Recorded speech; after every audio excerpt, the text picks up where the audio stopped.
Chers frères et sœurs, bonjour. Lisons dans la parole de Dieu, dans le premier livre des rois, au chapitre 18, les versets 41 à 46. Et Élie dit à Akab, « Monte, mange et bois, car il se fait un bruit qui annonce la pluie. » Akab monta pour manger et pour boire, mais Élie monta au sommet du Carmel.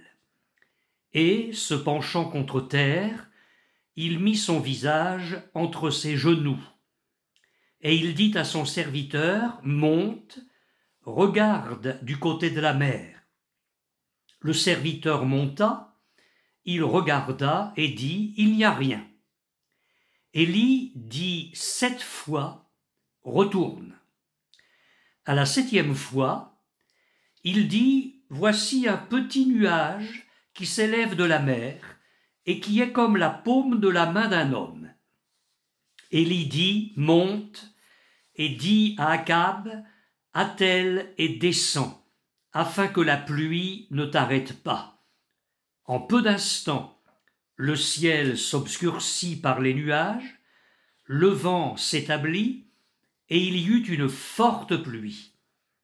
Akab monta sur son char et partit pour Jizréel. Et la main de l'Éternel fut sur Élie, qui se saignit les reins et courut devant Akab jusqu'à l'entrée de Jizréel.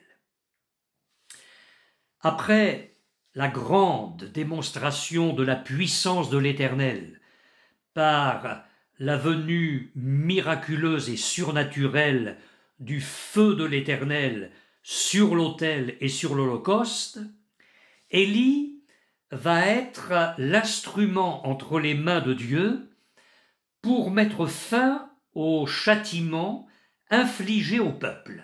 3 années de sécheresse avec leur cortège de misère. Notons que la pluie n'arrive qu'après la mort des prophètes de Baal. Ceux-ci ne pourront donc pas revendiquer la pluie, ce qu'ils n'auraient certainement pas manqué de faire.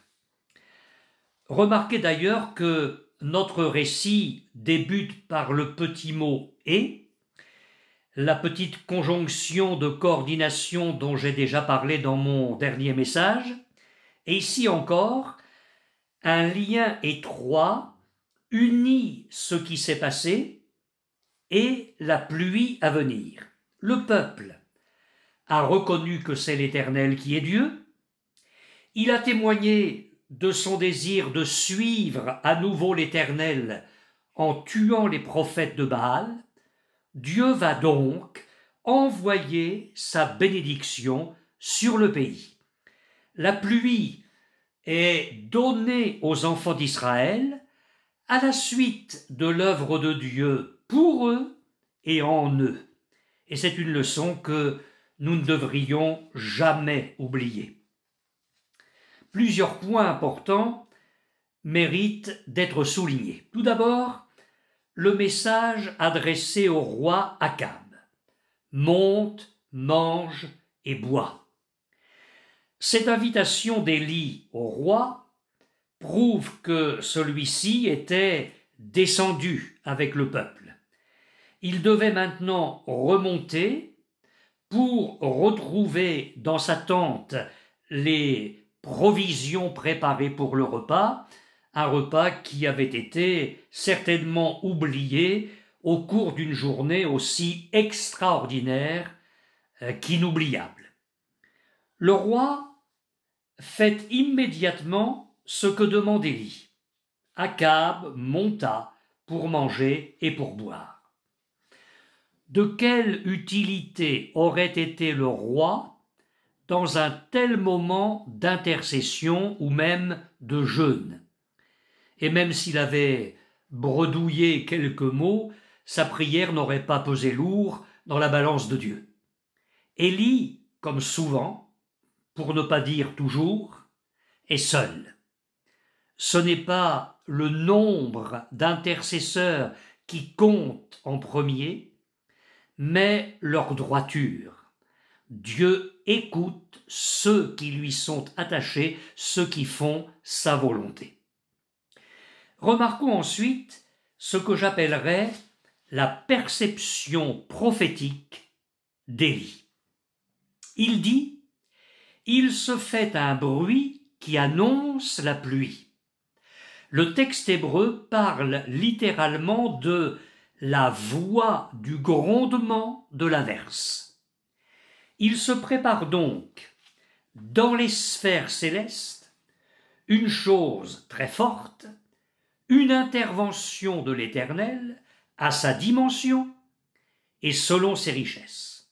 Cependant, à cet instant précis, le ciel est toujours désespérément bleu, pur, sans aucun nuage, même le plus minuscule soit-il.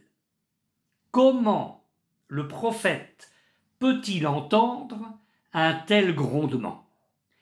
Certainement pas avec les oreilles du corps, mais avec celles de l'esprit. Il vit en pleine communion avec Dieu, avec ses voies et avec ses œuvres. Il nous faut maintenant considérer avec attention la prière du prophète. Et tout d'abord, son attitude physique. Lui aussi monte. Il est dit « Élie monta au sommet du Carmel ». Mais ce n'est pas pour manger et pour boire, mais pour prier.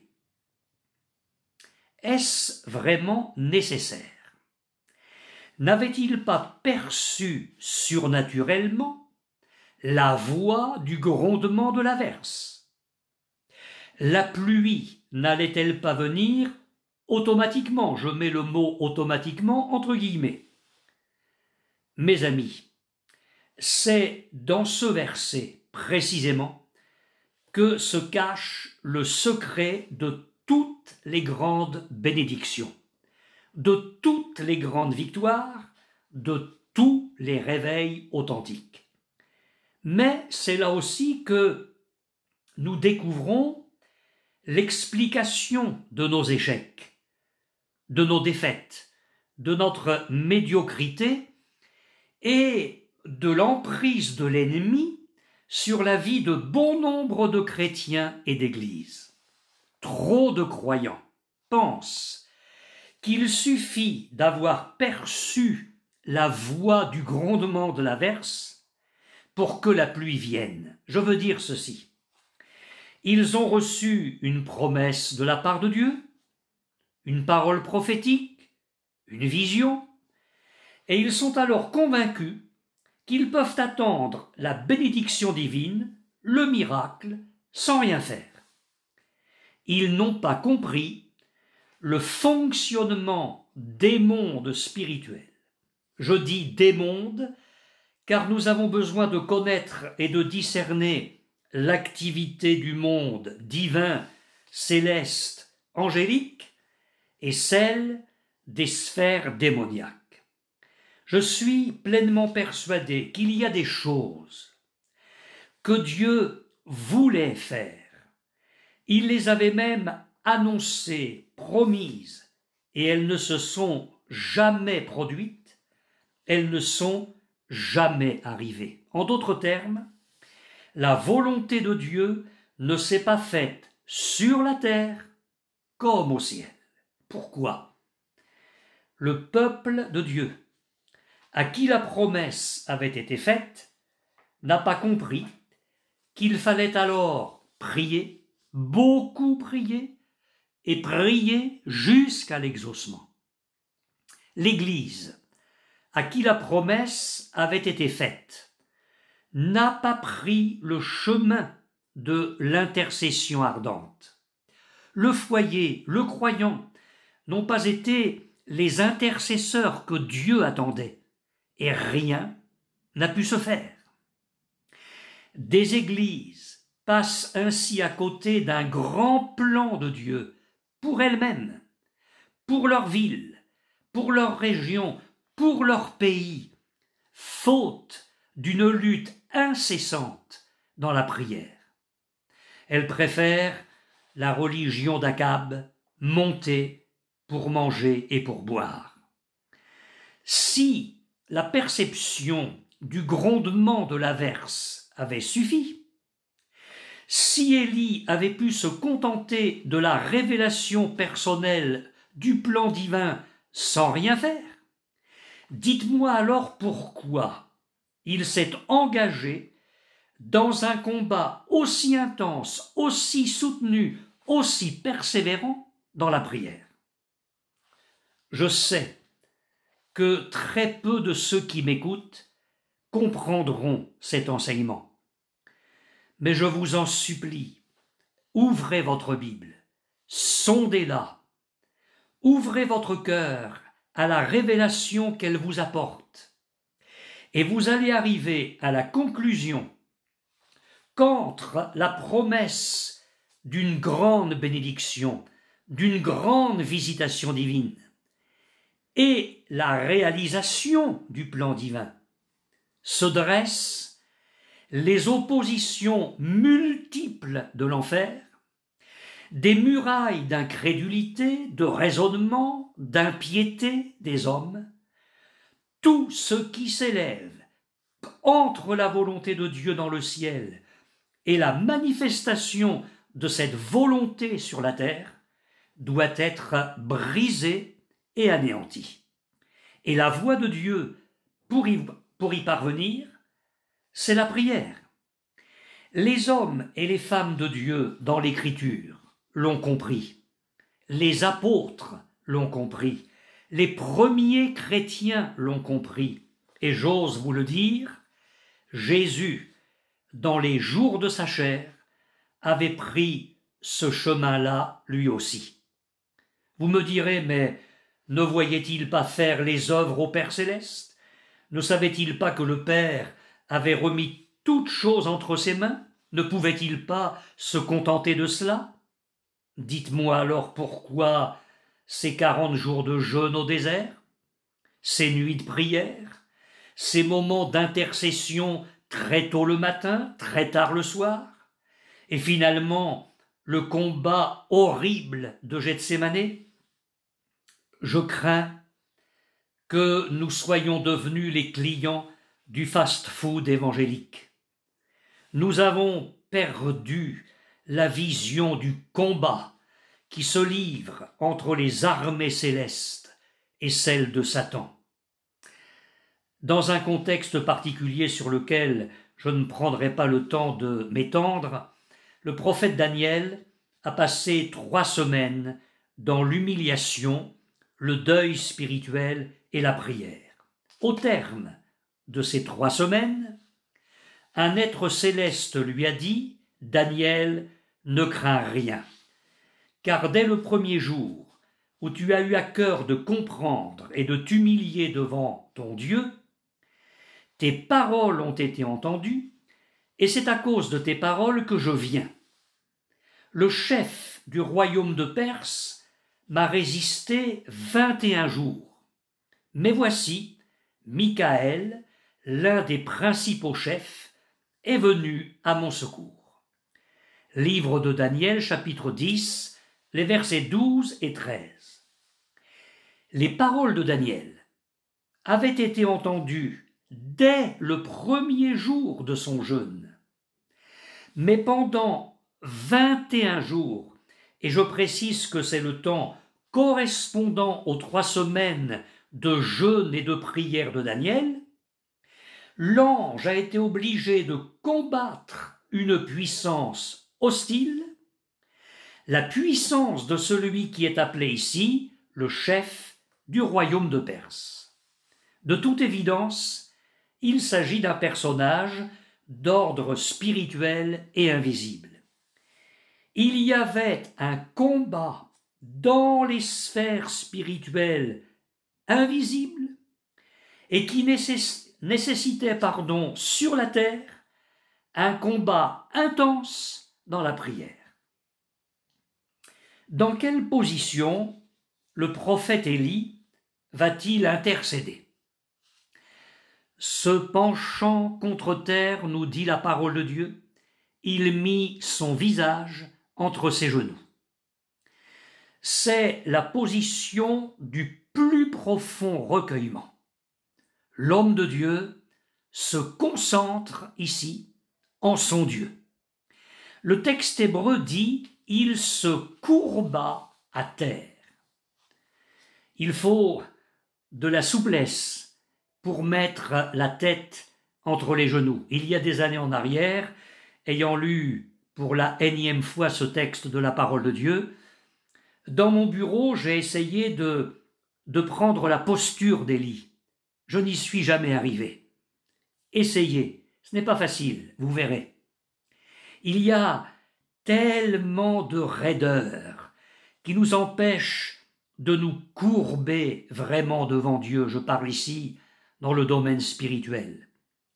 La prière qui montait constamment vers Dieu avant que le puissant réveil du Pays de Galles n'éclate était celle-ci: courbe l'Église et sauve le monde. La prière qui réclame la pluie abondante et qui est exaucée est celle qui jaillit d'hommes et de femmes réellement courbés devant Dieu. Permettons au Seigneur de triompher de toutes nos raideurs spirituelles. L'enjeu est de taille. La tête entre les genoux. Les genoux évoquent la prière. La tête symbolise souvent les pensées, les raisonnements, les facultés intellectuelles. Il est un moment particulier que Dieu attend. C'est celui où nous accepterons d'encadrer nos raisonnements, nos pensées par la prière. Symboliquement, mettre la tête entre nos genoux. Le moment où toute logique, toute analyse, tout contrôle intellectuel seront inondés de la communion avec Dieu, de la présence de Dieu, pour que lui en ait le contrôle et qu'il dirige tout comme bon lui semble. Si la croix a été plantée au Golgotha, le lieu du crâne, ce n'est pas sans raison. La folie de Dieu doit triompher de la sagesse de l'homme. La parole de Dieu décrit avec force la persévérance d'Élie dans son intercession. Il dit à son serviteur « Monte, regarde du côté de la mer ». Le serviteur monta, il regarda et il dit « Il n'y a rien ». Élie dit 7 fois « Retourne ». À la 7e fois, il dit « Voici un petit nuage qui s'élève de la mer et qui est comme la paume de la main d'un homme ». On ignore tout de ce serviteur dont il n'est fait mention qu'ici et qui est utilisé comme simple courrier. Toute l'âme du prophète est dans cette prière intense et dans l'attente de l'exaucement. Une prière que ne manquera pas de rappeler Jacques dans son épître. La prière fervente du juste a une grande efficacité, écrit-il. Élie était un homme de la même nature que nous. Il pria avec instance pour qu'il ne plût point, et il ne tomba point de pluie sur la terre pendant 3 ans et 6 mois. Puis il pria de nouveau, et le ciel donna de la pluie, et la terre produisit son fruit. Chapitre 5, versets 16 à 18. Ne méprisons jamais un petit nuage, gage de l'exaucement qui vient. Un petit nuage, comme la paume de la main d'un homme, n'est-ce pas quelque chose d'insignifiant? Non, surtout pas lorsque l'on prie pour que les nuages arrivent et que l'on n'en a pas vu un seul depuis 3 années et demie. Nous devons apprendre que la grâce divine se manifeste souvent par des choses insignifiantes. Rappelez-vous, la ration de nourriture apportée matin et soir par les corbeaux au torrent de Kérit, la farine et l'huile de la veuve à Sarepta. Mais d'autre part, ici, le prophète va comprendre que le petit nuage est petit en raison de la distance. En fait, la bénédiction de Dieu est en marche et rien ne va pouvoir l'arrêter. J'attire maintenant votre attention sur le message d'Élie adressé à son serviteur. Tandis que le prophète prie, son serviteur observe au loin. Et je lis à nouveau ce passage de l'Écriture. Il dit à son serviteur « Monte, regarde du côté de la mer ». Le serviteur monta, il regarda et il dit « Il n'y a rien ». Élie dit 7 fois « Retourne ». À la 7e fois, il dit « Voici un petit nuage qui s'élève de la mer et qui est comme la paume de la main d'un homme ». Élie dit « Monte » et dit à Akab « Attelle et descends » afin que la pluie ne t'arrête pas. Le serviteur doit se tenir à un endroit de la montagne d'où il aura une vue libre sur la mer vers l'Occident, d'où doit venir la pluie demandée. Lui aussi, ce serviteur, doit monter.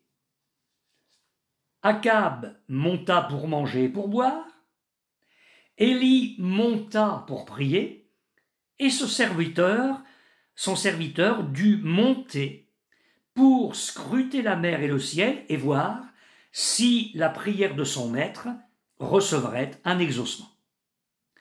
À 7 reprises, le serviteur reçoit l'ordre de retourner et de scruter l'horizon.